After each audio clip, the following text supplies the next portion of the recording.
Sir काय सांगाल, आज जो तुम्ही वचननामा जाहीर केला तो वचननामा या मीराबांध शहरातले जे उमेदवार निवडून येतील ते फॉलो करतील किंवा ते निवडतील असं का वाटतं? नाही, मुळात ज्या राज्यामध्ये तुम्ही राहता आणि ज्या राज्याने तुम्हाला पोट भरायची संधी दिली, ज्या राज्यामध्ये तुम्ही व्यवसाय करता, नोकरी करता, त्या ठिकाणी जर तुम्ही निवडून येत असाल आणि तुम्हाला जर आमचे प्रतिनिधी म्हणून त्या महानगरपालिकेत बसायचं आहे, त्या खुर्च्यावर बसायचं आहे, तर तुम्हाला मराठी नागरिकांसाठी काम करावंच लागणार आहे. मुळात हे राज्य मराठीच आहे ना. मराठी अमराठी मुद्दा इथे उपस्थितच केला नाही पाहिजे. आता जे राजकारण तापवलं जातंय मराठी विरोधात अमराठी, हा प्रश्नच नाहीये. हा प्रश्न उपस्थित करणारे राजकारणी मंडळी विनाकारण वाद लावतायत. हे शहर मराठी आहे, हे राज्य मराठी आहे, ही व्यवस्थाच मराठी आहे. आणि मुळात तुमच्या निवडणुका स्थानिक स्वराज्य संस्थेच्या आहेत. स्थानिक स्वराज्य संस्था म्हणजे काय? एका गावाची ग्रामपंचायत, ग्रामपंचायतीची नगरपरिषद, नगरपरिषदेचे नगरपालिका, नगरपालिकेची महानगरपालिका होऊन या भूमिपुत्राच्या जमिनीच्या माध्यमातून एक शहर वसलेलं असतं. त्या शहराच्या महानगरपालिकेच्या निवडणुका आहेत. तशा सगळ्या सुविधा स्थानिकासाठी असल्या पाहिजेत, मराठी माणसासाठी असल्या पाहिजेत. तोच जाहीरनामा आम्ही या ठिकाणी केलेला आहे. मराठी माणसावरती अनेक वेळा या ठिकाणी आता अन्याय होतोय. मराठी माणसाला घरं नाकारले जातात, मराठी माणसाला मासे खाण्यावरून तो नाकारला जात आहे, मराठी माणसाला कुठेतरी भाषेवरून डिवचलं जातं. हे राज्य मराठी राहिलं नाही, हे शहर मराठी राहिलं नाही, असं ज्यावेळेस हिनवलं जातं, तर यासाठी एक भूमिका घेऊन या राज्यकर्त्या लोकांनी आता काम केलं पाहिजे. आणि आम्ही तुम्हाला प्रतिनिधी म्हणून त्या ठिकाणी पाठवतो, ते धर्माच्या लढाईसाठी पाठवत नाहीत, ते प्रांताच्या लढाईसाठी ते त्या ठिकाणी पाठवत नाहीत, ते तुम्हाला भाषेच्या लढाईसाठी पाठवत नाहीत. तुम्ही शहराचा विकास करण्यासाठी. पण शहराचा विकास कोणासाठी? तर शहर म्हणजे काय? स्थानिकांसाठी असलेलं शहर. या स्थानिकांचा विकास म्हणजे शहराचा विकास असतो. या राज्यकर्त्या लोकांनी हे लक्षात घेणं गरजेचं आहे. मनसे याचा प्रचार पण हिंदीमध्ये चालू आहे. काल सीएम साहेबांचा जो प्रचार सभा त्याच्यात पण सीएम हिंदीमध्ये बोलले. त्याच्यावरती काय सांगणार? नाही, आम्ही आता मगाशी सांगितलं की महाराष्ट्रामध्ये हे जे हिंदीकरण सुरू आहे, हे हिंदीकरण थांबवणं गरजेचं आहे. कुठेतरी हळूहळू आता तुम्ही जे बघितलं, कृपाशंकर सिंग मागच्या वेळेस शहरामध्ये येऊन गेले, किंवा मग त्या ठिकाणी मुंबईचे अध्यक्ष अमित साटम असतील, किंवा मग आशिष शेलार असतील, या लोकांची हिंमत होत नाहीये की मराठीच महापौर होईल सांगायला. यांना भीती आहे, मतदानाची भीती आहे. मुळात याच लोकांनी या शहरामध्ये अनधिकृत वस्ती वाढवल्या, अनधिकृतरित्या या झोपडपट्ट्या वाढवल्या, या ठिकाणी बाहेर राज्यातून येणारे लोक वाढवले. आणि आता यांची संख्या जास्त झाल्यानंतर यांना भीती वाटायला लागली आहे की कुठेतरी आम्ही यांच्या विरोधात बोललो तर आमच्या विरोधात मतदान ह्या परप्रांतीचं जाईल का, म्हणून हे ठामपणे सांगू शकत नाहीयेत की बाबा मराठीच महापौर होईल. दुसरा मुद्दा असा आहे की आता माननीय मुख्यमंत्री देवेंद्र फडणवीस हे या राज्याचे मुख्यमंत्री आहेत. 5 वर्ष ते मुख्यमंत्री नव्हते, परंतु त्यांनी एक लक्षात ठेवा की इतिहासामध्ये तुमची अशी नोंद होईल माननीय देवेंद्र फडणवीस साहेब, की तुम्ही एकमेव मुख्यमंत्री असे आहात की तुमच्या समाज माध्यम खात्यावर देखील तुम्ही आता त्रिभाषा सूत्र लागू केलेलं आहे. मुळात हे राज्य एक भाषिक असावं यासाठी 107 हुतात्म्यांनी गोळ्या खाल्ल्या, रक्तरंजित तो लढा झाला. आता तुम्ही ही ओळख पुसण्याचं काम करताय. मीरा भाईंदर शहरामध्ये येऊन तुम्ही हिंदी भाषेत भाषण करताय, तुम्ही तुमच्या पत्रकार परिषदा हिंदीमध्ये घेतात. तुम्हाला हिंदी पत्रकार बांधवांनी प्रश्न विचारल्यावर तुम्ही 100% दिल्लीच्या पत्रकारासाठी तुम्ही हिंदीत माहिती द्या, परंतु तुम्ही आज मोठ्या मोठ्या सभांमधून हिंदीमध्ये बोलतायत. तुमचे आमदार, या ठिकाणचे स्थानिक आमदार नरेंद्र मेहता म्हणून या शहराला जे लाभले आहेत, पुन्हा एकदा यांनी त्यांचं आता फेसबुक पेज जर तुम्ही सगळ्या पत्रकार बांधवांनी चाललं तर त्यांना असं वाटतं की हे शहर मराठीच नाहीये. त्यांनी मराठी माणसाला गृहीत धरलंय. त्यांना असं वाटतं की हे शहर मी माझ्या तावडीत घेतलंय, म्हणून त्यांच्या सगळ्या सोशल माध्यमाच्या पोस्ट हिंदीमध्ये आहेत. त्यांचे कालचे भाषणं जर बघितले तर हिंदीमधले आहेत. आणि सगळेच राज्यकर्ते यांनी आता मराठी माणसाला गृहीत धरलंय. म्हणून आम्ही मराठी माणसाला आता या पत्रकार परिषदेच्या माध्यमातून आवाहन केलंय आणि हा वचननामा आम्ही त्या ठिकाणी जाहीर केलाय की जे जे मराठी हिताची भूमिका घेईल ते उमेदवार या महानगरपालिकेमध्ये, मुंबईसह सर्व महानगरपालिकेमध्ये बसले पाहिजे. निवडणुकीचा प्रचार आता अंतिम टप्प्यामध्ये आलेला आहे. हा तुम्ही जो मराठी वचननामा आता जाहीर करताय, त्याच्या अगोदर ह्या मीरा भाईंदर शहरामध्ये विशेषतः 2 राजकीय पक्ष मोठे आहेत, यांच्या नेत्यांशी पण आपण बोलणी केली होती का मराठी हिताच्या ह्या गोष्टी आपण जपाव्या आणि आपल्या उमेदवारांकडून जपाव्या, अशा काही घोषणा केल्या होत्या आपण त्यांच्याकडे? आम्ही सगळ्या राजकीय पक्षांचे जे अध्यक्ष आहेत, या अध्यक्षांना ज्यावेळेस निवडणुका जाहीर झाल्या, म्हणजे फक्त महानगरपालिकेची निवडणुकाच नव्हे तर आमदारकीच्या ज्यावेळेस निवडणुका झाल्या त्यावेळेस देखील आम्ही असेच एक पत्र पाठवून सगळ्या जे प्रस्थापित किंवा विस्थापित जे लोक आहेत यांना आम्ही पत्र पाठवलं होतं की तुमचे जास्तीत जास्त उमेदवार हे मराठी असले पाहिजेत. तुम्ही आता कुठेतरी वाटाघाटीमध्ये 50% आरक्षण दिलंय. आज जर तुम्ही महानगरपालिकेच्या निवडणुकीमध्ये बघितलं तर मी आता मगाशी सांगितलं की 64 परप्रांतीय उमेदवार महानगरपालिकेमध्ये उभा केलेत मीरा भाईंदरमध्ये, आणि 123 उमेदवार परप्रांतीय या मुंबई महानगरपालिकेमध्ये आहेत. म्हणजे तुम्ही या ठिकाणी खरंच राजकारण करायला आला होतात का? आणि मग याला जबाबदार कोण आहे? तुम्ही नोकरीसाठी आला होतात ना, तुम्ही व्यवसायासाठी आला होतात ना, मग तुम्हाला ह्या राजकारणामध्ये येऊन साध्य काय करायचंय? मग तुम्हाला विकास करायचा आहे तर तुम्ही मागासलेले बिहार, मागासलेले उत्तर प्रदेश, मागासलेले झारखंड, मागासलेला ओडिसा, मागासलेले जे हे राज्य आहेत तिथे तुम्ही विकास का करत नाहीयेत? मग आता या ठिकाणी काही काही आम्ही उमेदवार असे बघितले की ते तिकडे बिहारमध्ये, झारखंडमध्ये जाऊन पण निवडणुका लढवतात आणि इकडे मीरा भाईंदरमध्ये पण निवडणुका लढवतात.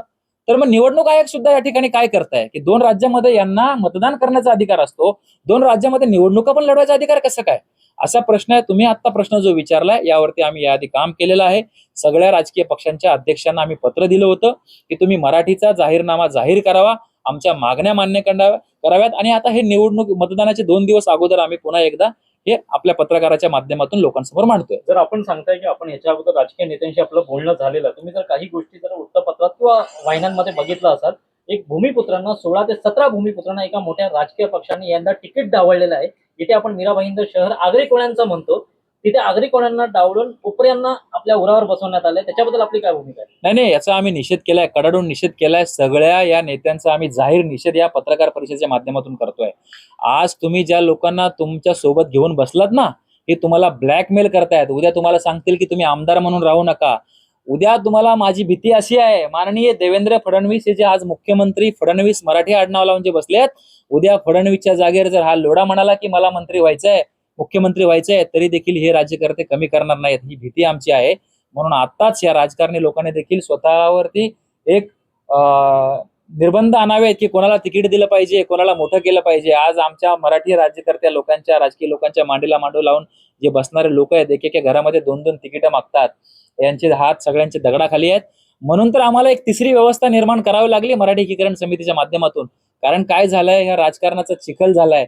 आता मगाशी आमच्या पत्रकार भगिनींनी विचारलं की हा पक्ष हिंदीत भाषण करतोय, तो पक्ष हिंदीत भाषण करतोय, तो पक्ष हिंदीत परिपत्रक वाटतोय. परंतु हे प्रश्न विचारणार कोण? जर अ पक्षाने हे केलं तर ब पक्ष पण तसंच आहे, क पक्षाने ते केलं तर ड पक्ष पण तसंच आहे. त्यासाठी एक समांतर मराठी व्यवस्था, मराठी माणसाची ताकद या राज्यामध्ये उभा करण्याचं आम्ही काम करतोय. तुमच्या राजकीय लोकांची नाटकं आता आम्ही मतदार म्हणून, हे मराठी समाज म्हणून खपवून घेणार नाही. त्यासाठी हा वचननामा आणि त्यासाठी ही पत्रकार परिषद. हेच मीरा भाईंदर शहर आहे. ह्या मीरा भाईंदर शहर कधी कधी म्हटलं जातं की राजकीय प्रयोगशाळा आहे का? मराठीवाद, भाषिकवाद, प्रांतिकवाद ह्या मीरा भाईंदर शहरातूनच होतात. मराठी भाषेतला एका व्यक्तीने चपराक लढवली म्हणून आंदोलनही छेडलं जातं. याच मीरा भाईंदर मध्ये जो लढा सुरुवातीला मराठी भाषेसाठी दिला होता, त्याची दुसऱ्या लढ्याची पुनरावृत्ती पण करतो. तरी एवढ्या मोठ्या संख्येने मराठी माणूस त्या आंदोलनामध्ये एकवटला, तरी राजकीय व्यासपीठावरून नेहमी सांगतात की मीरा भाईंदर शहरामध्ये फक्त 30% मराठी उरलेत. याच्याबद्दल आपण काय भाष्य कराल? हे राजकीय एक गणित आहे आणि या राजकीय गणिताच्या माध्यमातून हे जे बाहेरून आलेली लोक आहेत ते तुमच्या मनामध्ये बिंबवण्याचं काम करतायत की या ठिकाणी मराठी लोकसंख्या कमी झाली आहे. पण असं नाही आहे. आज बहुसंख्येने मराठी आहेत. माझे महानगरपालिकेचे अधिकारी मराठी, पोलीस मराठी, पत्रकार मराठी, आम्ही बसलेलो मराठी. आणि या ठिकाणी मी 40 वर्ष, आज माझं वय 41 आहे, मी 40 वर्ष म्हणजे 41-42 वर्ष या शहरामध्ये आहे. या महानगरपालिका क्षेत्रामध्ये, मीरा भाईंदर महानगरपालिका क्षेत्रामध्ये मराठी विरुद्ध अमराठी कधी झालं नव्हतं. हे का होत आहे? कारण तुम्ही चुकीच्या माणसाला या महानगरपालिकेमध्ये आणून बसवलं. जो माणूस स्वतःला ह्या शहराचा बाप समजतोय, परंतु त्याला आम्ही या ठिकाणी जाहीरपणे सांगतोय की हे शहर आगरी कोळ्यांचे शहर आहे, हे मराठी शहर आहे. तुम्ही कितीही परप्रांतीयांना उमेदवारी द्या, तुम्ही कितीही येऊन सांगा की आम्ही परप्रांतीयच महापौर बसू, हे मात्र आम्ही होऊ देणार नाही. कारण आता दुसरा संयुक्त महाराष्ट्राचा लढा हा या ठिकाणी झाल्याशिवाय राहणार नाही. कारण वेळोवेळी आम्हाला संघर्ष करावा लागतो. तुम्ही जर पाहिलं असेल पत्रकार बांधवांनी देखील की 60-65 हजाराचा मोर्चा मीरा भाईंदरमध्ये निघाला, त्यानंतर कबूतरखान्याचा एक मोर्चा निघाला, त्यानंतर आता मराठी शाळांसाठी एक मोठा भव्य मोर्चा मुंबई महानगरपालिका हुतात्मा स्मारकापासून निघाला. म्हणजे लढ्यासाठी आता आपण मराठी माणूस तयार झालेलो आहोत आणि हे रक्त आता सळसळत बाहेर येत आहे. त्यामुळे यांनी एकदा फक्त विचार करावा की जर आपण उत्तर भारतीय असो किंवा गुजराती असो किंवा कोणी असो, हे जे इथे व्यवसाय करायला आले त्यांनी फक्त व्यवसायच करावं.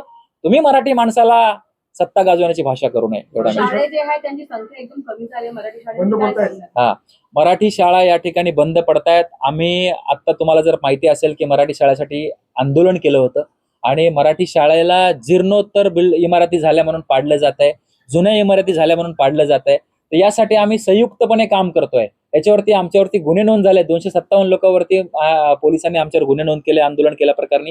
आणि हा लढा आता मोठा करण्याची गरज आहे.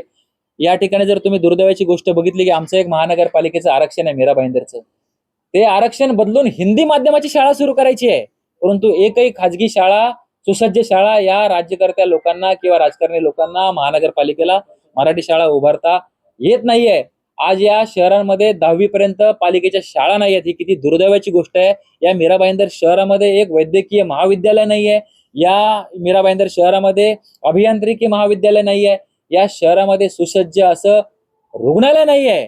या महाराष्ट्र शासन आणि मीरा भाईंदर महानगरपालिका या दोघांमधलं वाद आहे. एक रुग्णालय शासनाचं बांधलंय, परंतु हे ते रुग्णालय पण चालू शकत नाही. आणि पुन्हा तुम्ही आमच्याकडे मत मागायला येता, कुठल्या तोंडाने येता? 2014 पासून तुम्ही सत्तेवरती आहात, 2024 संपलं, 25 संपलं, आता 26 लागलाय. म्हणजे 12 वर्षापासून तुम्ही या शहरामध्ये काय करताय? पुन्हा मूलभूत तुम्ही लोकांनी अनेक लोकांचे मृत्यू बघितले असतील, पत्रकार बांधवांनी रस्त्यांच्या खड्ड्यामुळे अनेक लोकांचे जीव गेले, या ठिकाणी शहराला पाणी नाहीये. हे मूलभूत प्रश्न 75 वर्ष आपण बघतोय, परंतु तेच मुद्दे घेऊन हे राजकारणी लोक आपल्या समोर येतात, भूलतापा करतायत. वचननामामध्ये ह्याचा तुम्ही उल्लेख केला. मराठी शाळांचा आम्ही या वचननामामध्ये सर, उल्लेख, शेवटचा प्रश्न, ह्या वचननामाचा ह्या येणाऱ्या आगामी निवडणुकीमध्ये किती परिणाम होईल? आम्ही आता सगळ्या उमेदवारांना ह्या मागण्यानुसारच मतदान करण्याचं नागरिकांना आवाहन केलेलं आहे आणि नक्कीच याचा परिणाम होणार आहे. आणि मला माहित आहे की मराठी माणूस जागा झालाय आणि तो या मुद्द्यावरतीच मतदान करणार आहे आणि या मीरा भाईंदर सह मुंबईमध्ये बदल घडणार आहे, एवढं मात्र नक्की आहे. आणि मराठी माणसाची सत्ता येणार आहे.